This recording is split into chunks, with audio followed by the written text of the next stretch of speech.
My name is Kira Moore, and at 29 years old, I'm a major in the United States Marine Corps. But at my own sister's wedding, I was nothing. My father, Frank, said it loud enough for the whole table to hear, jerking his chin in my direction. That one's just a glorified janitor. Who even invited her? Laughter erupted, relieved, eager, and cruel. My mother just gave a tiny shake of her head, a silent signal to not make a scene. My sister, the bride, quickly turned away. Not a single person reached out. They didn't know I had sent a text just minutes before, a text that would change everything. And then, the groom's father rose from the head table. The room seemed to warp. Forks stopped mid-air. He snapped a salute, a gesture as sharp and final as a flag breaking in the wind. "Sir, with all due respect," his voice boomed, "she outranks every last one of us in here. If you've ever been made to feel invisible by your own family, let me know where you're watching from. Hit that like button. And get ready for the day the silence was finally broken." The wedding reception was held at the Carrie Blast Furnaces, a National Historic Landmark just outside of Pittsburgh. It was a place built to celebrate ghosts. The ghosts of industry, of American steel, of men like my father. Towering, rust-colored furnaces, silent for decades, loomed over the reception tent like skeletal gods of a forgotten religion. My father loved it. To him, this was a cathedral of real work, of sweat and grit. To me, it felt like a graveyard. Inside the tent, they had tried to soften the industrial decay with strings of fairy lights draped between massive steel I-beams. The effect was unsettling, like putting a lace doily on a battleship. A thick, humid Pennsylvania air hung in the tent, carrying a strange mix of scents. The sweet, smoky aroma of pulled pork and barbecue sauce from the buffet line, the vinegary tang of potato salad, the earthy smell of cornbread, all layered over the damp metallic odor of old, cold steel. It was the smell of a world I had escaped, a world I no longer fit into. I felt like a misplaced machine part precisely engineered for a function that didn't exist here. I found my assigned table in a corner, a sort of no man's land between the main family tables and the distant cousins. From my vantage point, I could see everything. I watched my father, Frank, holding court near the bar. He had a bottle of Iron City beer in his thick, calloused hand, the label peeling slightly from the condensation. He was in his element, surrounded by his brothers and a few of his construction buddies, roaring with laughter at a crude joke I was glad I couldn't hear.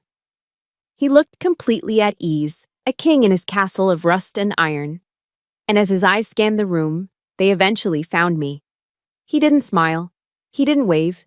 He just held my gaze for a moment, a flicker of something cold and calculating in his expression. I knew, with the certainty of a soldier who knows the sound of an incoming round, that I was his next target. He didn't wait long. After another swig of beer, he ambled over to our table, not to greet me, but to perform. He leaned down, placing his hands on the back of my cousin Anthony's chair, pointedly ignoring me, though I was sitting right next to him. He was putting on a show for the table, for my aunts, my uncles, the people who had watched me grow up. He jerked his chin in my direction, a gesture of pure contempt. "That one," he began, his voice a low rumble meant to carry, "is just a glorified janitor." He paused, letting the words hang in the air, a smug, self-satisfied smile spreading across his face. "Who even invited her?" The words hit me with physical force. It wasn't just the insult, as crude and ignorant as it was the public declaration. He wasn't just demeaning my career as a logistics officer in the Marine Corps. He was revoking my very right to be there, at my own sister's wedding. He was telling the world I was an embarrassment, a piece of filth that should have been swept under the rug. For a split second, the air left my lungs. The cheerful music, the clinking of glasses, it all faded into a dull, roaring hum in my ears. The shock was a cold wave, washing over me, threatening to pull me under. But the deepest cut didn't come from Frank. It came in the 3 seconds that followed. First, the laughter. It started with my great-aunt Carol, a sharp cackling sound that broke the stunned silence. It was a laugh of permission, signaling to everyone else that it was okay, that the target had been officially marked. Others joined in, a ripple of nervous, then eager chuckles. It was the sound of a pack turning on its own. Second, my mother. I risked a glance at her, seated at the next table over. Brenda Moore didn't look at me. She was staring at her plate, but I saw her give the tiniest, almost imperceptible shake of her head. It was a gesture I knew intimately. It wasn't a defense of me. It was a plea. A silent, desperate message that screamed, "Don't you dare make a scene, Kira. Just take it. Just let it go for the sake of peace." Her peace built on the foundation of my silence. And finally, my sister, Lacey. The bride, radiant in a white dress that probably cost more than my first car.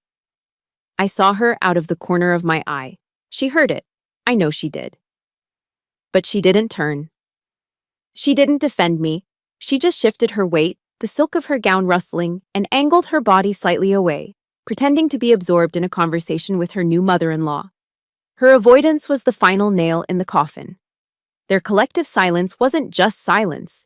It was a verdict. It was a roaring, unanimous confirmation of my father's words. Yes, he's right. You do not belong here. I didn't answer. I didn't cry. I didn't even move. My training, the brutal, relentless discipline hammered into my soul at Quantico, took over. My body went into lockdown. I focused on a single, controllable action. My breathing. In through the nose for a 4 count. Hold. Out through the mouth for a 4 count. It was a technique we used to lower our heart rate under fire, to stay calm when the world was exploding around us. I narrowed my field of vision, shrinking the cavernous, hostile room until the only thing in my universe was the oak table in front of me.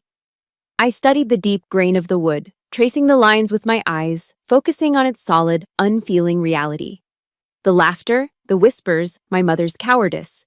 It all became distant noise outside the perimeter of my control. Then, through the tabletop, I felt a subtle vibration. It was the distinct scrape of a chair leg on the concrete floor, followed by the shift of a large man standing up. I didn't have to look up. I knew who it was. The text message I'd sent to General Peterson a few minutes earlier had been a simple courtesy. A subordinate officer informing a senior one of her arrival. "General, sir, just letting you know I've arrived." I never expected a response. But in that moment, as I felt his presence shift the gravity of the entire room, I realized that simple text had just become my distress signal. That feeling at the wedding, the cold, crushing weight of being erased by my own family. It wasn't new. It was just a public performance of a private play they'd been rehearsing for my entire life. My tactical breathing in that reception hall was a skill I'd learned in the Marines, but the war itself started long before that. It started in a small shared bedroom in a blue-collar suburb of Pittsburgh.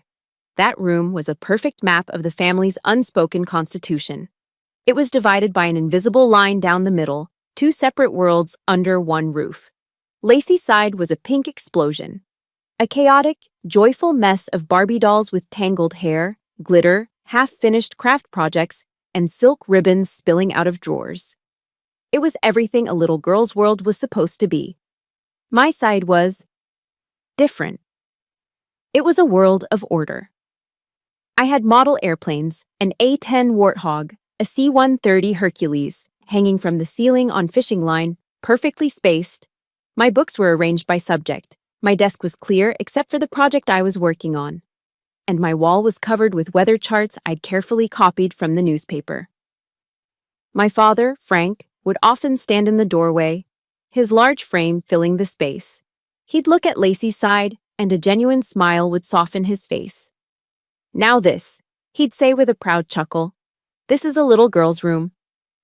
Then his eyes would drift across the invisible line to my side.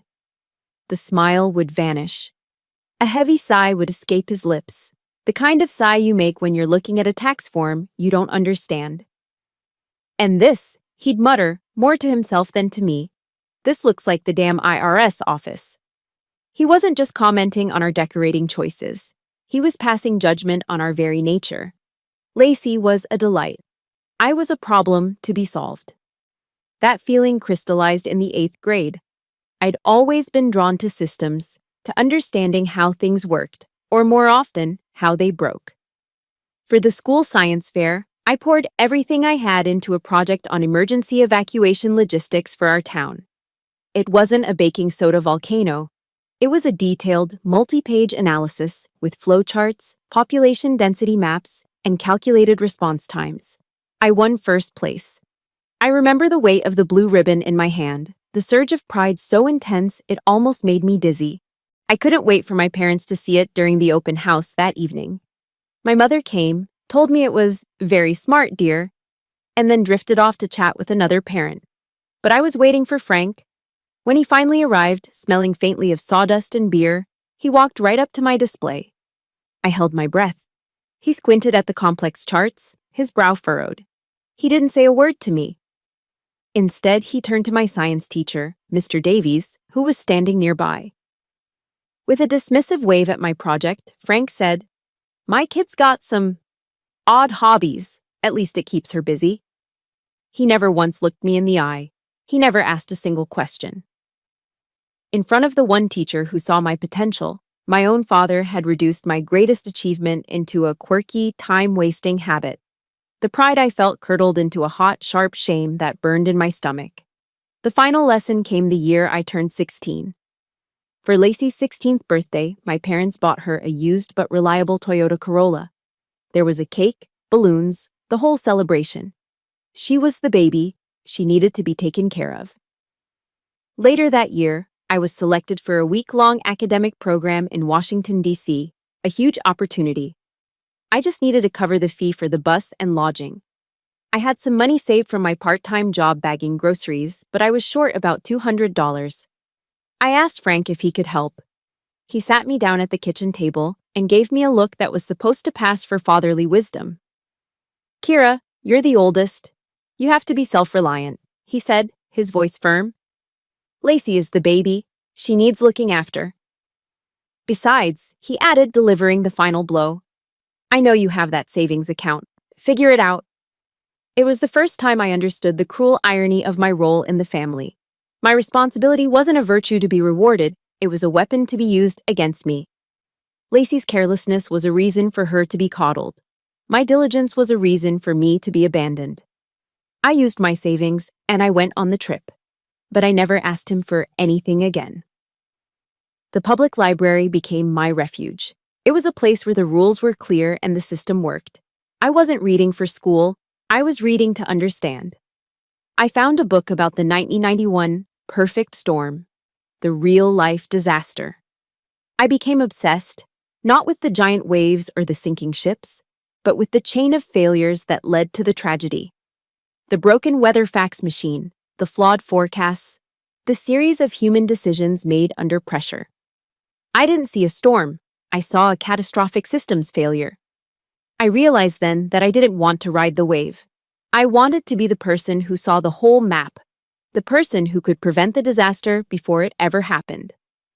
If you've ever felt like the responsible one in your family, and that responsibility was used against you instead of being appreciated, please support this story with a like, and just comment with a simple, "I see you" below, so I know I'm not alone. One Tuesday afternoon, a Marine Corps recruiter set up a table in our high school cafeteria. He was a gunnery sergeant, sharp and squared away. He wasn't talking about glory or blowing things up. He was talking about challenges, about structure. He pointed to a line on his poster, a phrase I had never heard before. He said, "People think wars are won with guns. They're not. Logistics wins wars." Logistics. The word hit me like a lightning strike. It was the language I'd been speaking my entire life without knowing its name. It was the science of moving people and equipment, of seeing the big picture, of making a complex system work under impossible pressure. It was my science fair project, my weather charts, my obsession with preventing failure. In the middle of that noisy cafeteria, looking at a simple fold-out table and a poster, I finally saw it. It wasn't just an escape, it was a destination. That recruiter's poster wasn't just a promise, it was a portal. Stepping through it led me directly to the gates of Officer Candidate School in Quantico, Virginia. And stepping through those gates led me directly to hell. Or at least, hell's sweltering front porch. The Virginia heat in summer is a living thing. It's a thick, wet blanket of humidity that clings to your skin, fills your lungs, and refuses to let go, day or night. That heat was the constant backdrop to the primary feature of OCS, the screaming. From the moment we stepped off the bus, the world became a relentless chorus of drill instructors' voices, raw and guttural, designed to break you down to your component parts so they could rebuild you as a Marine officer. We ran until our lungs burned. We low-crawled through mud and gravel until our elbows and knees were raw meat. We navigated obstacle courses that seemed designed by a sadist, pushing our bodies to a breaking point and then demanding more. I was never the fastest runner. I wasn't the strongest on the pull-up bar. But what I discovered in that crucible was that I was durable. While other candidates, bigger and stronger than me, were collapsing from heat exhaustion or quitting from sheer mental fatigue, I just kept going. I learned to shut down the part of my brain that felt pain or exhaustion and focus on one thing and one thing only, the immediate task in front of me. Get over this wall. Get to that ridge. Clean this rifle. My entire world shrank to the next objective. It was the loneliest I'd ever been in my life. The isolation was absolute. But it was a clean kind of loneliness, different from the suffocating invisibility I felt at home. Here, no one cared where you came from, who your father was, or what your sister was doing. The system was brutal, but it was fair. The only question that mattered was, can you complete the mission? For the first time, I felt like I was standing on solid ground. About halfway through the 10-week course, during a rare moment of quiet after evening chow, they held mail call.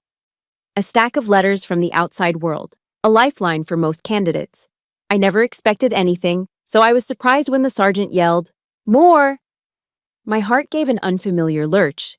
It was a letter from my mother. I took it back to my rack, my hands trembling slightly as I tore open the envelope. Inside was a glossy 4x6 photo of Lacey. She was smiling, her teeth impossibly white, wearing a shimmering blue dress. It was her prom picture. My mother's neat, cursive handwriting filled the single page. "Hi, honey," it began.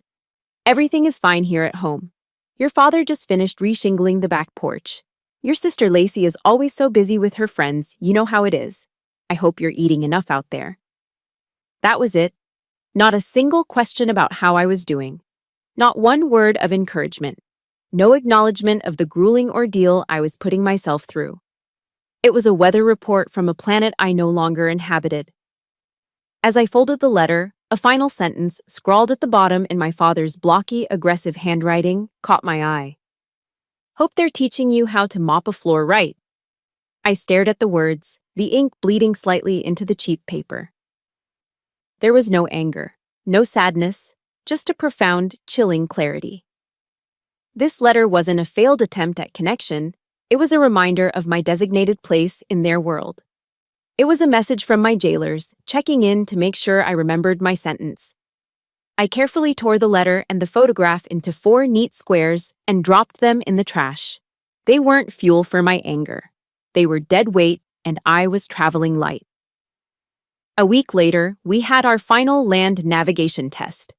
We were dropped in the middle of a dense forest at night, given a map, a compass, and a series of coordinates. The mission: lead your fire team to all 5 points and get to the extraction zone by 0500. The candidate in charge of the team next to mine was a former college football player, a huge guy who approached every problem with brute force. I watched his team crash into the woods, trying to take the most direct route, a straight line through the thickest, most unforgiving terrain. I did the opposite. I gathered my team, spread the map on the ground under the red light of my headlamp, and took a full 5 minutes to study the terrain. I saw a deep gully the other team was heading straight for. I saw a winding creek bed that represented a longer route, maybe a half-mile longer. But it was a clear, established path around the worst of the terrain. A quote from General James Mattis, a Marine I'd started reading about, echoed in my head. "The most important 6 inches on the battlefield is between your ears." We weren't going to fight the terrain. We were going to use our heads and let the terrain work for us. We took the long way. We moved at a steady, quiet pace, confirming our position at every checkpoint. 2 hours later, we arrived at the extraction point, tired but composed. We were the first team back. 30 minutes later, the football players' team stumbled out of the woods, scratched up, covered in mud, and missing one of their waypoints. They had failed. The next morning, my drill instructor, a formidable gunnery sergeant with a chest full of ribbons and a face that looked like it was carved from granite, pulled me aside after formation. I braced myself for a verbal assault. He just stood there for a moment, looking me up and down, his eyes unblinking. He didn't praise me. He didn't smile. He just gave a slight, almost imperceptible nod. "More," he said, his voice a low growl. "You don't think like a candidate. You think like a logistics officer. Keep doing that." He turned and walked away. My whole body felt light. It was maybe a dozen words. But in those dozen words, I felt something I had never felt from my own father. Recognition. He saw me. He saw my specific strength and gave it a name. That acknowledgement was worth more than any medal.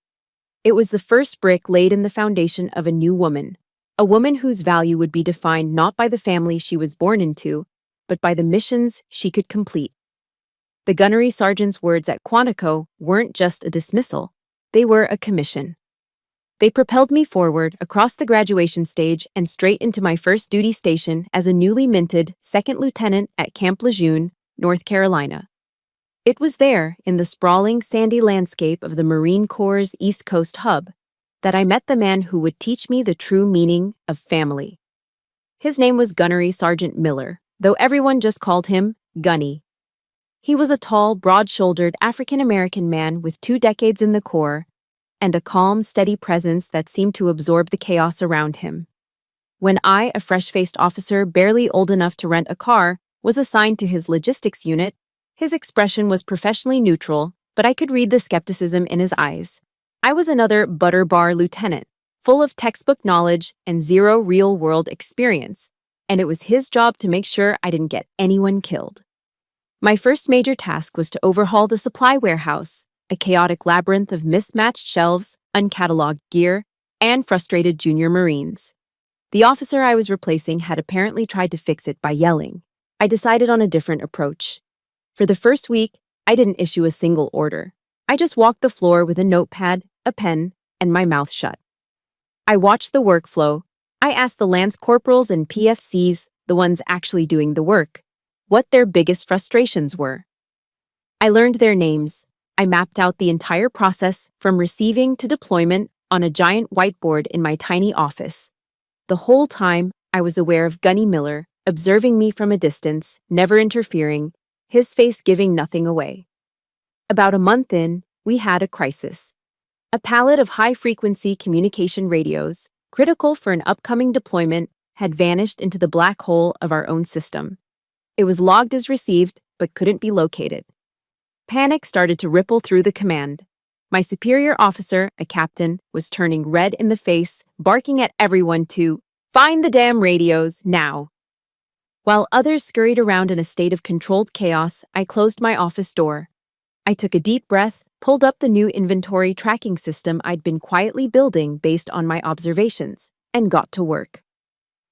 My system wasn't about yelling louder. It was about listening to the data.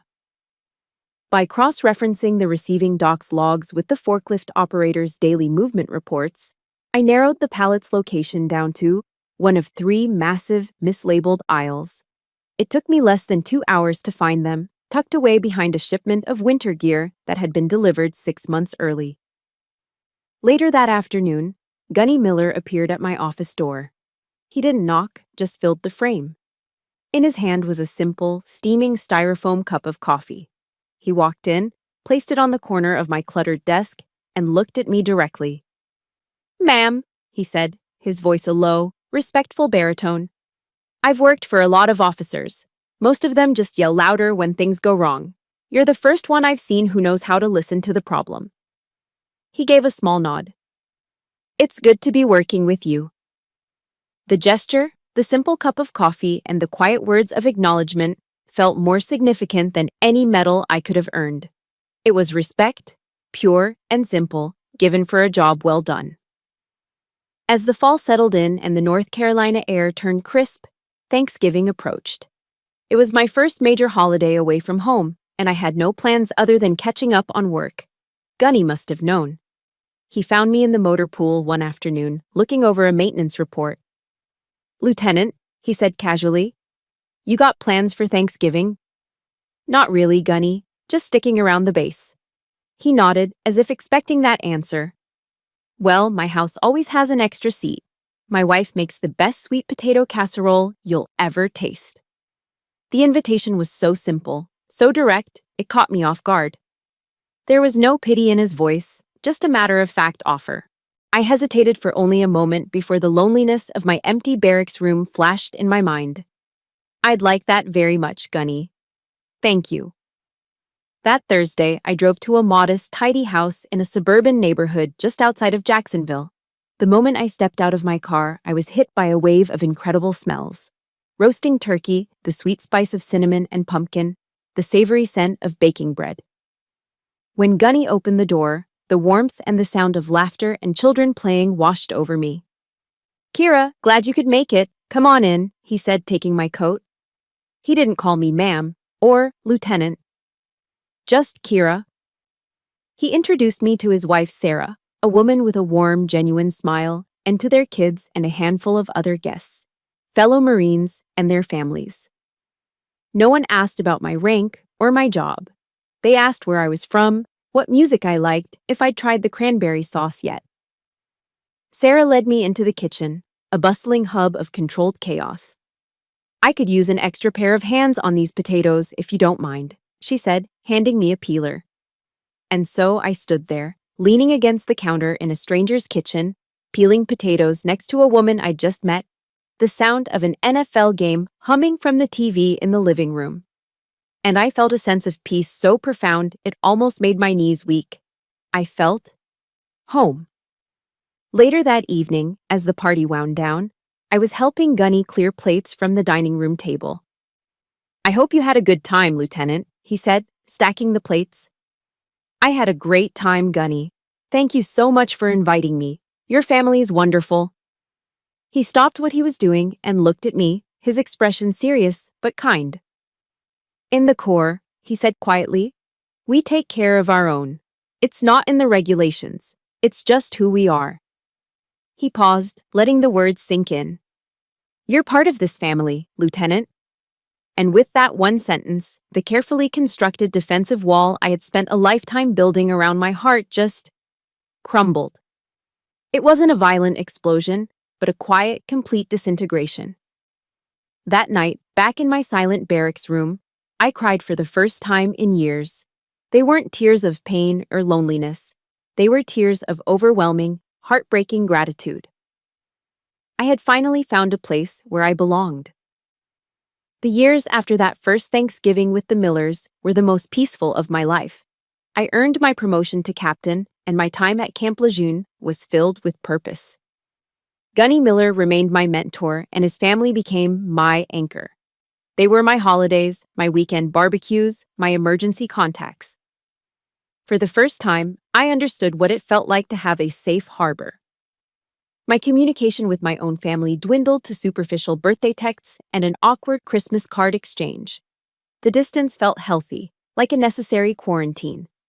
Then came the assignment I'd been working towards, a post in Okinawa, Japan. The physical distance, nearly 7,000 miles and a 13-hour time difference, felt like the final brick in the wall I'd so carefully built. Here, I was truly on my own, and I thrived on the responsibility. My life was orderly, disciplined, and calm. The ghosts of Pittsburgh felt a million miles away. But ghosts, I would learn, are excellent swimmers. The attack came at 3 o'clock in the morning. The ring of my phone on the nightstand was a shrill, invasive sound that ripped me from a deep sleep. A call at this hour, on a secure military base halfway across the world, could only mean one of two things: a critical incident on base or a death in the family. My heart hammered against my ribs as I fumbled for the phone, my eyes struggling to focus on the caller ID. It was my mother. "Hello," I said, my voice thick with sleep. "Kira, honey, thank God." Her voice was a high-pitched, frantic whisper. "Oh, honey, something terrible has happened." This was the opening salvo, a tactic as old as our family itself, the immediate creation of a crisis with my mother as the panicked messenger. "Mom, what is it? What's wrong?" She launched into a long, rambling story, full of sighs and dramatic pauses. It was about Lacey. My little sister, who had always flitted from one dream to the next, had decided to open a small clothing boutique. According to my mother, she'd poured her heart and soul into it. But her business partner, a man my mother described as slick and untrustworthy, had cleaned out their joint bank account and vanished, leaving Lacey with angry suppliers and a mountain of debt. The narrative was peppered with my mother's signature phrases designed to activate my long-dormant big sister guilt. "She was just so foolish, so trusting," she lamented. "She's your sister, Kira. Your little sister." I listened, my mind clearing. The military strategist in me automatically separating emotion from intelligence. The story had holes. It felt rehearsed. "How much trouble is she in, Mom?" "Oh, it's just awful. I don't even know." Her voice trailed off, and I heard a muffled exchange in the background. Then a new voice came on the line. A familiar, gravelly bark that made the muscles in my back tighten. It was my father. The handoff was seamless, a perfectly executed maneuver they had performed countless times before. My mother creates the emotional fog, and my father marches through it to give the orders. "Listen up," Frank said, his voice devoid of any warmth or concern. "I don't have time for nonsense. The kid's in a jam." He didn't say, "your sister." He said, "the kid," as if she were a troublesome piece of property. "She needs $15,000, now. You're the oldest, you've got that stable government job. Send the money, immediately." The number hit me like a physical blow. $15,000. It was an astronomical, almost absurd amount. It was more than I had in my entire savings account. "Dad, that's a lot of money," I said, trying to keep my voice steady. "I can't just produce that kind of cash overnight. I'd need some time to—" A harsh, ugly laugh cut me off. "Time," he sneered, the contempt dripping from every syllable. "What do you need time for? To sit in your air-conditioned office on some island and push papers around? Your sister is dealing with real life out here, Kira. The real world, not your little make-believe army game." The attack was swift and brutal, hitting all the old targets. He belittled my career, dismissed my life, and minimized my success. But this time, it was worse. He wasn't just insulting me, he was trying to drag me back down into the role he had created for me. The useless, obligated janitor who owed them everything. "Don't start acting like you're too important for this family," he snarled. "You owe us. I raised you. I put a roof over your head. It's time to pay your debts." The old familiar feelings rose up in me like a tide of poison. Panic, guilt, a desperate, childish need to make it all stop. The 16-year-old girl at the kitchen table wanted to apologize, to promise she'd find a way, to do anything to end the lecture. But she wasn't the one holding the phone. Captain Kira Moore was, an officer in the United States Marine Corps who had managed multi-million-dollar supply chains and led Marines in a war zone. The woman Gunny Miller respected. The woman who had found her own family. I took one single, deliberate breath, in through the nose, out through the mouth. The chaos in my mind slowed. The panic receded. When I spoke, my voice was not my own. It was colder, calmer, and infinitely stronger. "I will review the situation," I said, the words precise and clipped as if I were giving a battlefield update. "I will call back after I analyze my options." I paused for a beat, leaving no room for argument. "Out." Then I hung up the phone, cutting off the sputtering rage I could hear building on the other end of the line. I didn't scream. I didn't throw the phone against the wall. I didn't cry. I just sat up in my bed, the darkness of my room in Okinawa feeling like a protective shield. The silence that followed the call was absolute, and in that silence, I understood. This hadn't been a desperate plea for help. It hadn't been a family crisis. It had been a calculated ambush, A coordinated assault designed to pull me back into their orbit of dysfunction. It was an invasion, and this time, I would not surrender. After I hung up on my father, an unnatural quiet descended. For 2 weeks, there were no more frantic calls, no pleading texts, no emails, nothing. An inexperienced soldier might mistake silence for peace, but I knew better. This was a tactical silence. It was the quiet before an artillery barrage, the unnerving calm before a coordinated attack. It was a punishment, designed to make me anxious, to make me doubt my own decision, to make me crawl back and beg for forgiveness. I tried to immerse myself in my work, focusing on deployment schedules and supply chain reports, but a low-grade hum of anxiety followed me everywhere. I felt like I was waiting for the other shoe to drop. It didn't drop. It was thrown at my head with vicious, calculated aim. The attack came in the form of an email, not from my parents, but from my Aunt Carol, my mother's younger sister. Carol was a kind soul who had always treated me with a warmth that felt foreign in my family. Her emails were usually filled with news about her garden and pictures of her cats. This one was different. The subject line just said, "Thinking of you." My hands felt cold as I opened it. "Dearest Kira," she wrote, "I don't know if I should be telling you this, but my conscience won't let me rest. After you, well, after the phone call about Lacey, Frank took matters into his own hands to solve the problem. Kira, he sold Grandpa's old tool chest, all of it. The hand planes, the chisels, everything. He told everyone he got a good price for it and that it was just collecting dust in the basement anyway. I am so sorry. I know how much those tools meant to you." I read the email 3 times, but the words refused to make sense. My grandfather, my mother's father, had been a carpenter. He was a quiet, gentle man who smelled of sawdust and patience. He was the only person in my childhood who ever looked at my strange, analytical mind and saw a gift, not a defect. He taught me how to read topographical maps, how to use a compass. He'd let me sit in his workshop for hours, watching him work miracles with wood. His tools were his legacy. They were beautiful, antique pieces of steel and wood, worn smooth by his hands.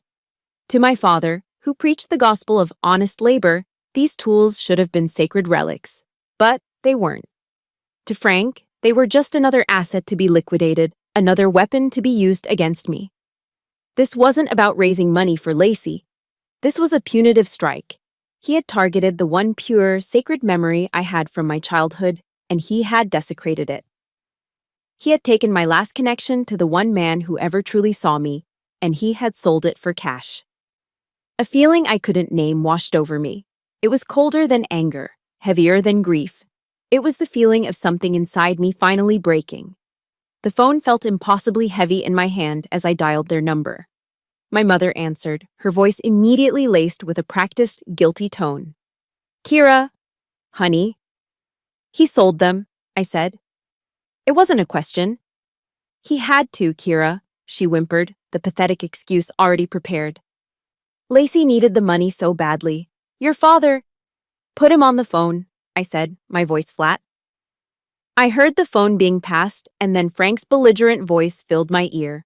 There was no remorse, only defiance. "It's my house, my property. You weren't going to help, so don't you dare get an opinion now." He was actually blaming me. None of this would have happened if her own sister had just done the right thing in the first place. Then, for the first time, I heard a third voice. It was Lacey, crying. But her sobs were thick with accusation, not sorrow. "I'm sorry, Kira," she wailed. "But I really needed it. You're just so selfish." Selfish. The word echoed in the dead space between Okinawa and Pennsylvania. All my life, I had been the responsible one, the self-reliant one, the one who never asked for anything. And in their twisted reality, my refusal to be their personal ATM machine made me the selfish one. If you have ever been called selfish simply for setting a boundary to protect yourself, hit that like button right now and comment with the word "done" if you know what it feels like to finally say, "Enough is enough." A strange and terrifying clarity washed over me. The pain was gone. The anger was gone. All that was left was the cold, hard, and undeniable truth. They would never change. They would never see me. They would only ever see a resource to be used and an object to be blamed. I cut through their chorus of accusations, my voice so calm it didn't sound like my own. "I'll be home for Lacey's wedding," I stated. "I need to be there." A triumphant, ugly chuckle came from my father's end. "Good," he grunted. "About time you came to your senses."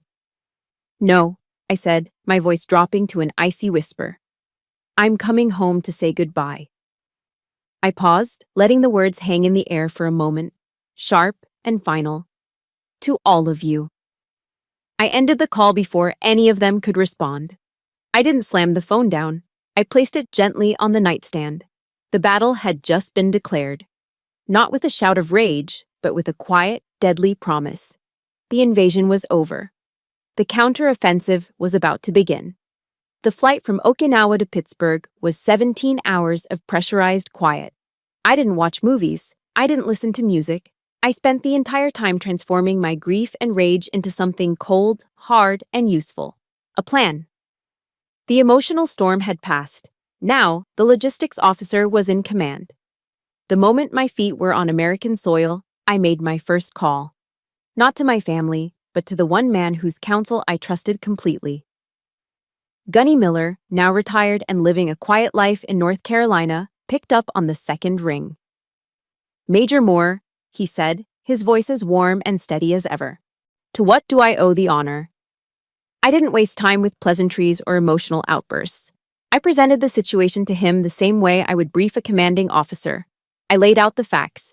The history of manipulation, the demand for money, the selling of my grandfather's tools, and my final declaration.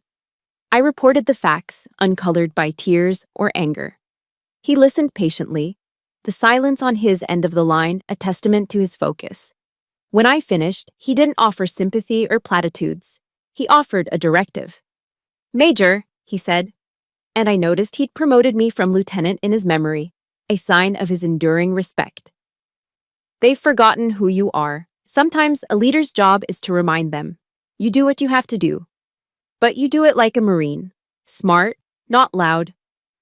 "Understood, Gunny," I said. "Godspeed, Major." His words weren't a comfort. They were an activation code. My mission was clear. Establish the truth. My method. Smart, not loud. That evening, in a sterile airport hotel room, I began my formal planning process. In the Corps, before any major operation, we use a framework called MET-TC. Mission, enemy, terrain, troops, time, and civilian considerations. For the first time, I applied it to my own family. Mission. To establish my value and sever the toxic ties on my own terms, not in a screaming match, but with undeniable, public truth. Enemy. My father, the primary aggressor. My mother and sister, the willing collaborators. Their tactics, guilt, gaslighting, and the weaponization of my sense of duty. Terrain. The wedding reception at Kerry Blast Furnaces. A neutral site, but filled with their allies. A high-pressure, emotionally charged environment. Troops.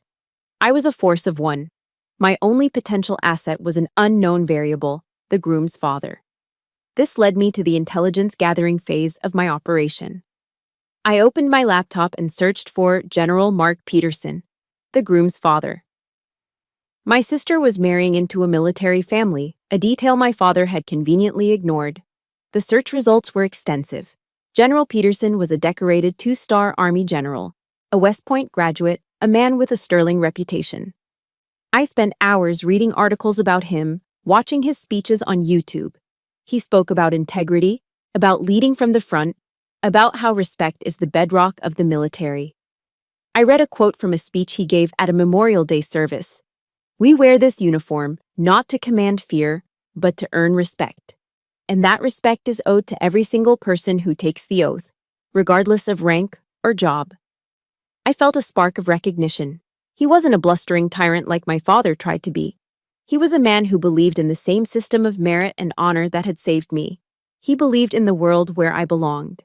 He was no longer an unknown variable. He was now a key strategic asset. The next evening was the rehearsal dinner, held at a steakhouse downtown. This was my opportunity to conduct reconnaissance and prepare the battlefield. I saw General Peterson across the room, talking with his wife.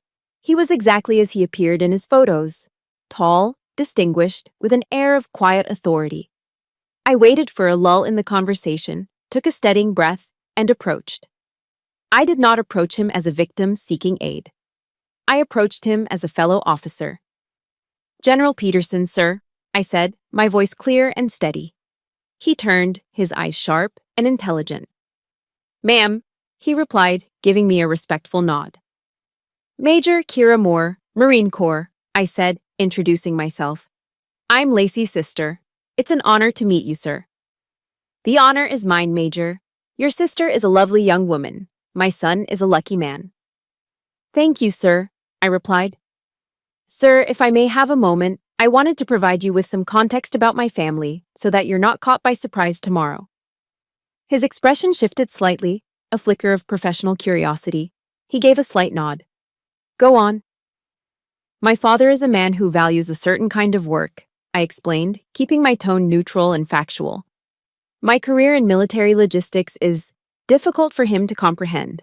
He has a nickname for me. He calls me the glorified janitor." I let the ugly words hang in the air for a moment. "In our world, sir, respect is absolute. It's ingrained in everything we do. In my family, it's a more relative concept. I just thought you should be aware of the terrain." He studied my face for a long moment, his eyes seeing more than I was saying. He saw the discipline, the control. He recognized a fellow professional.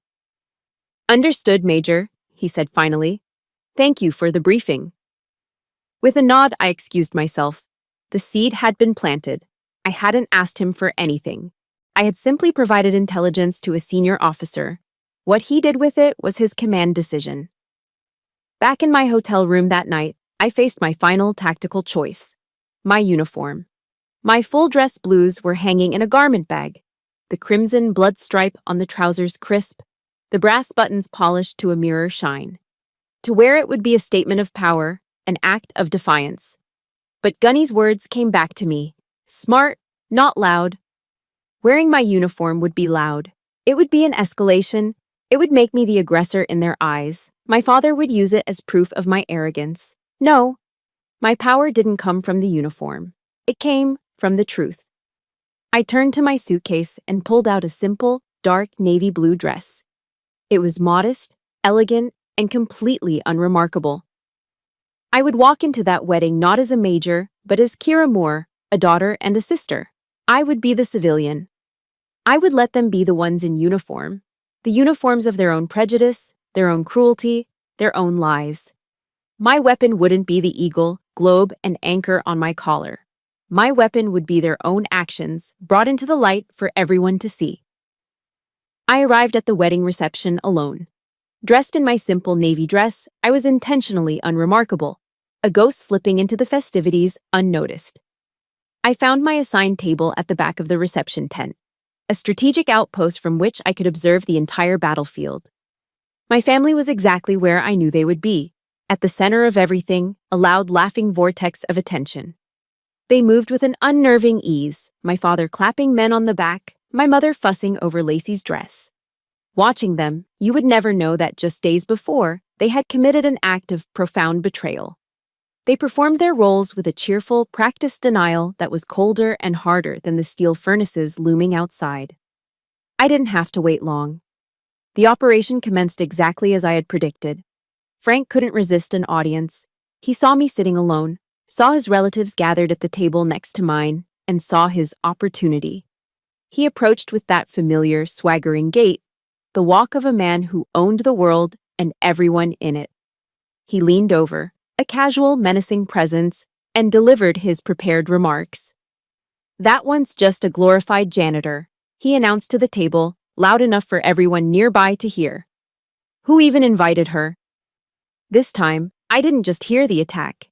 I watched it detonate.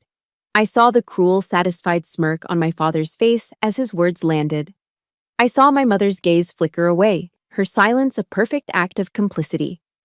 I saw my sister Lacey, the beautiful bride, give a small, uncomfortable smile and turned to her new husband, a silent dismissal. And I heard the familiar chorus of laughter from my aunts and cousins, the sound that had haunted my childhood.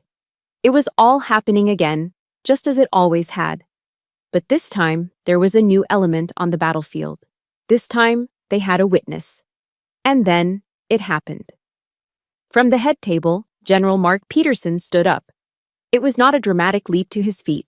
It was a slow, deliberate, and powerful movement that seemed to pull all the sound and energy in the room towards him. The laughter died in people's throats. Conversations sputtered and stopped. Forks and knives froze halfway to their mouths. The entire chaotic reception hall fell into a sudden, shocked silence. The only sound was the faint clinking of ice cubes in a glass. General Peterson was in his dress uniform, a constellation of ribbons and medals on his chest. He turned his body to face me, across the expanse of the room, and then he did something that shattered my father's world. He raised his right hand to the brim of his cap and executed a perfect, textbook military salute. His arm was ramrod straight, his fingers aligned, his gaze locked directly on me. In the civilian world, it might look like a simple greeting. But in our world, a salute is a profound act. It is not a gesture between people. It is a gesture of respect for the rank, the responsibility, and the sacrifice that a person represents. Junior personnel salute senior officers, and here a two-star general was saluting a major. It was a public, unequivocal declaration of respect that defied every rule my father had ever lived by. The silence in the room stretched, becoming thick and heavy. Then the general's voice, a calm and commanding baritone honed by decades of leadership, cut through the quiet. He was not speaking to me. He was speaking to my father, but he never took his eyes off me. "Sir," he said, the word sir used with a formal, cutting courtesy. "With all due respect." He paused, letting the weight of the phrase settle into the room. "She outranks every last one of us in here."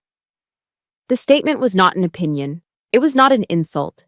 It was a fact delivered with the force of a cannon shot fired directly into the flimsy foundation of my father's entire belief system. I watched my father's face.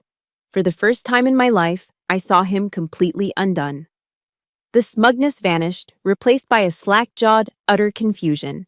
His world, a simple place where he was the king, where men worked with their hands and women were either pretty or useful, had just been turned upside down. This man, this general, a man Frank was biologically incapable of disrespecting, had just used the very language of strength and hierarchy that my father worshipped to declare him wrong. Utterly, fundamentally wrong. The system itself had turned against him. His brain couldn't compute it. His face went pale, a pasty, sickly gray.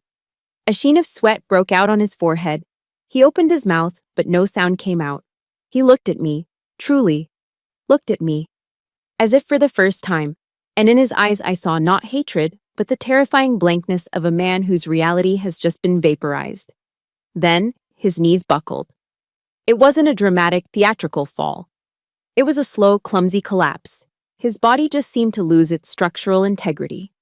He listed to one side, his big, powerful hands grasping at the back of a chair, missing it completely. He went down in a heap, landing on the floor with a heavy, sickening thud. People gasped. My mother screamed his name. But I knew what I had just witnessed. It wasn't a heart attack. It wasn't a stroke. It was the collapse of a worldview. It was the sound of decades of arrogant, willful ignorance shattering into a million pieces on a cold, concrete floor. The glorified janitor had just brought the whole damn cathedral crashing down. The aftermath of my father's collapse was a strange, surreal silence. The paramedics came, checked him out, and concluded it was likely a vasovagal syncope, a simple faint caused by a sudden emotional shock. They helped him to a small private office off the main hall to rest, and the wedding reception tried its best to pretend nothing had happened. The music started up again, a little too loud, a little too cheerful. But the atmosphere was irrevocably changed. The air was thick with a new kind of awareness. People avoided my gaze, not with the contempt of before, but with a kind of awkward, nervous respect. The truth, once detonated, leaves radioactive fallout. I stepped outside into the cool evening air, needing a moment to process the sudden, violent end to a war I'd been fighting my whole life. The feeling wasn't the triumphant elation I might have expected. It was a hollow, echoing quiet. The adrenaline faded, leaving behind a profound exhaustion. I heard footsteps on the gravel behind me and turned to see General Peterson approaching. He stopped a few feet away, giving me my space. He didn't mention my father. He didn't offer apologies or explanations. He just looked at me with the clear, steady gaze of a commander. "Major," he said, his voice calm and even. "Sometimes the truth needs an armed escort. Thank you for allowing me to provide it." I was stunned. He wasn't treating me like a damsel in distress he had just rescued. He was speaking to me as a peer, an ally in a successful operation. His words were a confirmation far more profound than the salute. He was acknowledging my strategy, my courage. He was telling me that he hadn't just acted for me, he had acted with me. "Thank you, General," I managed to say, my voice thick with an emotion I couldn't name. "Your support was decisive." He gave a single sharp nod and walked back inside, leaving me alone with my thoughts. The victory was real, but the aftermath was messy. And it was coming for me. My mother found me first. Her eyes were red-rimmed and puffy, her face a mask of weary accusation. "Look what you've done," she whispered, her voice trembling. "Your father is humiliated. Couldn't you have just let it go? For one day? Why do you always have to make things so difficult?" I looked at my mother, the woman whose lifelong mission was to maintain peace at any cost, and for the first time, I felt no anger, only a deep, bottomless sorrow. "I did let it go, Mom," I said, my voice gentle but firm. "I let it go for 29 years. Your peace was built on my silence. The price just got too high." She stared at me, her mouth opening and closing, unable to compute a reality where her needs weren't the center of the universe. She turned and fled before I could say anything else. Next came Lacey, a vision of white lace and simmering resentment. Her perfect wedding day had been tarnished. "You ruined my wedding," she hissed, her voice low and furious. "You just had to make it all about you, didn't you? Today was supposed to be my day." "No, Lacey," I replied, my voice just as quiet but carrying the weight of decades. "Dad did this. He brought his war to your wedding, and you, and Mom, you've always let him." The truth of the words hung between us, stark and undeniable. She had no answer. She just glared at me, turned, and retreated back to the safety of her party. A few hours later, as the reception was winding down, one of my cousins told me my father wanted to see me. I found him in the small office, sitting on a folding chair, looking smaller and older than I'd ever seen him. He didn't look at me when I entered. He just stared at his own hands, the thick, calloused hands of a man who built things with brick and mortar. I don't understand," he stammered, his voice raspy. "All I know is hammers and concrete." He finally looked up, and I was shocked to see his eyes were wet with tears. "That man. The general. They all call you ma'am." I didn't hear it before." He shook his head, a look of genuine, pathetic confusion on his face. "That's my fault." It wasn't an apology, not really. It was a confession of his own blindness. It didn't erase the years of pain, the deliberate cruelty, the theft of my grandfather's memory. But it was a crack. The first tiny fracture in the fortress of his pride. It was more than I ever thought I would get. I didn't rush to hug him. I didn't say, "It's okay."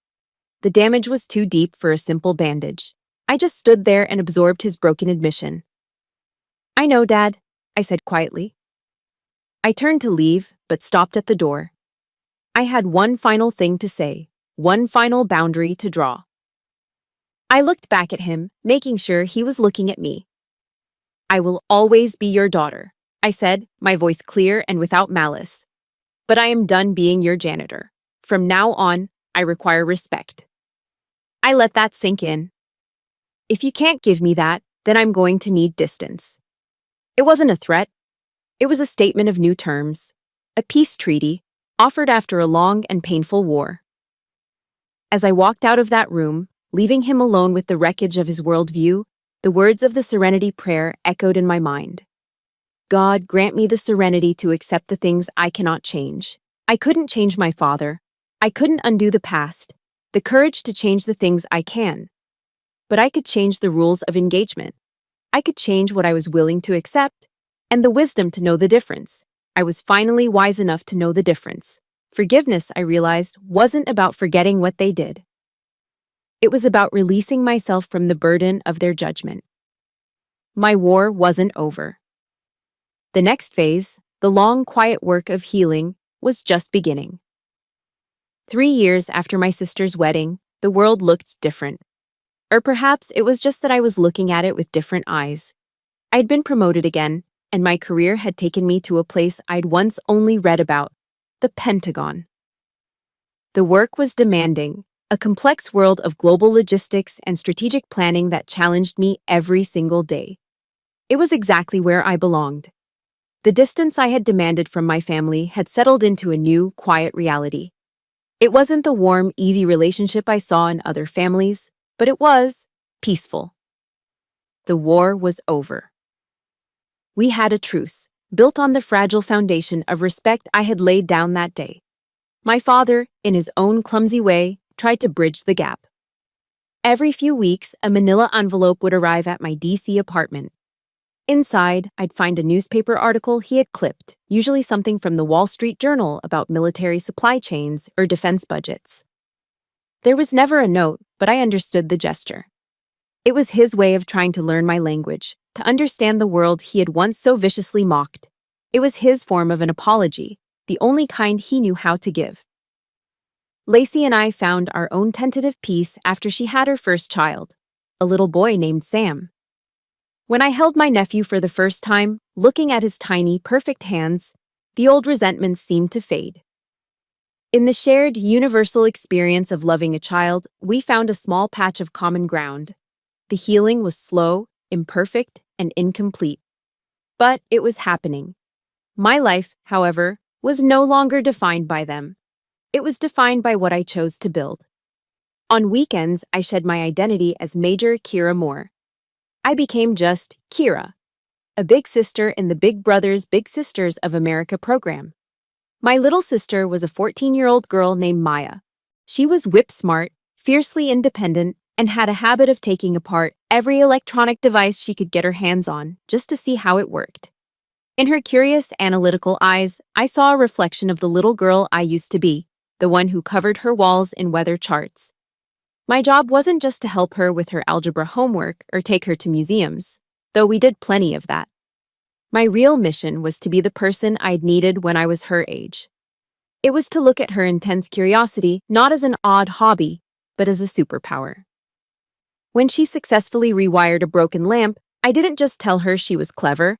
I told her she was a problem solver, an engineer in the making.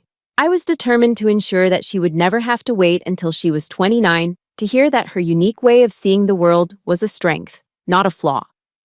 I was passing the torch, ensuring the fire my family tried to extinguish in me would burn brightly in someone else.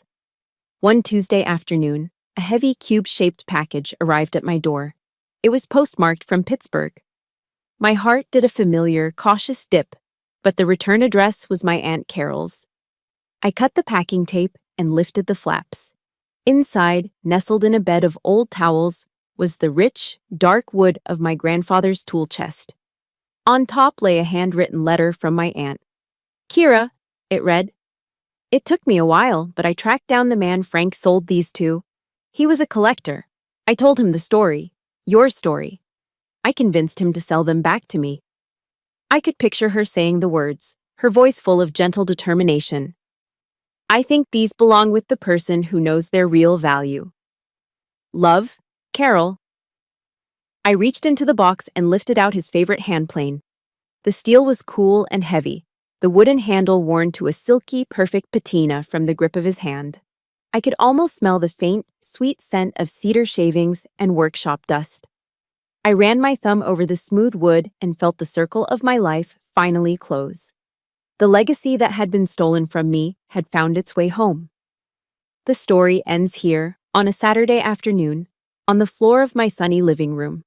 Maya and I are on our hands and knees, surrounded by a pile of popsicle sticks, a bottle of wood glue, and a set of architectural plans I'd helped her draft. We are building a model of a truss bridge. She carefully glues a final stick into place, her brow furrowed in concentration. She looks up at me, her eyes bright with a question that has nothing to do with bridges. "Kira," she asks, "is it hard, being a major?" I look at her, this brilliant, wonderful girl, and I feel a wave of profound love and clarity. I smile. "The hard part isn't being a major, Maya," I say softly. "The hard part is learning to believe you deserve your place at the table, no matter what anyone else says. Success isn't about other people finally seeing you. It's about you finally seeing your own value." I reach out and gently tap the top of the small, sturdy bridge she just built, and then using it to build something solid. I look down at the little bridge, a tangible thing created from a plan, from intellect, from patience and precision. My father had been right about one thing. The world is built by builders. He just never understood that some of the strongest things are built not with bricks and mortar, but with a quiet, unbreakable resolve. I had finally become a builder, in my own way. And the foundation I stood on was finally my own. And so that's where my story ends, or rather, where my new life truly began. My foundation is now built on respect, purpose, and the family I chose. Now, I want to hear about yours. In the comments below, I want you to tell me about just one brick you have laid for your own foundation. It could be setting a boundary, learning a new skill, or forgiving yourself. This channel is a place for stories like these, stories about finding strength when we feel invisible. If my journey resonated with you, please subscribe and hit the like button. It helps these stories reach others who might need to hear that they are not alone, and that they too can become the builder of their own life.